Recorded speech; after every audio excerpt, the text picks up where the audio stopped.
ఆడదాని సౌభాగ్య వస్తువుల్లో చెవులకు పెట్టుకునేటటువంటి ఆభరణాలు ఒకటి. ఎట్టి పరిస్థితులలో భర్తకి చెవికి ఆభరణం లేకుండా కనపడకూడదు. ఏ కారణం చేతనైనా తాటంకములను తీయవలసి వస్తే ఏవి పడితే అవి చెవిలో పెట్టుకుని ఉండడానికి వీలు లేదు. అది గండకాలమైతే భర్తకి తీసుకొచ్చేస్తుంది మృత్యువుని.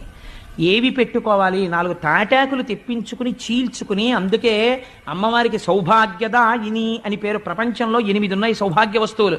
వీటిని కాలితో తంతే లక్ష్మీదేవి వెళ్ళిపోతుంది. అందులో ఉప్పు ఒకటి. అందుకే ఉప్పొద్దు అని కానీ ఉప్పు తగ్గిందని కానీ భోజనం దగ్గర అనరు. భోజనం అయిపోయిన తర్వాత చెప్తారు ఉప్పు తగ్గిందని. అందుకే ఉప్పు తగ్గిందని ఉప్పు లేదని అనకూడదు కాబట్టి ఉప్పు చివర వేసి వదిలేస్తారు తప్పించి. ఉప్పు అంత మంగళ వస్తువు తెలుసా అండి. అందుచేత ఉప్పు, పెరుగు, అనుములు, తాటి చెట్టు ఇలా కొన్ని ఉన్నాయి. ఆ తాటాకు యందు అమ్మవారి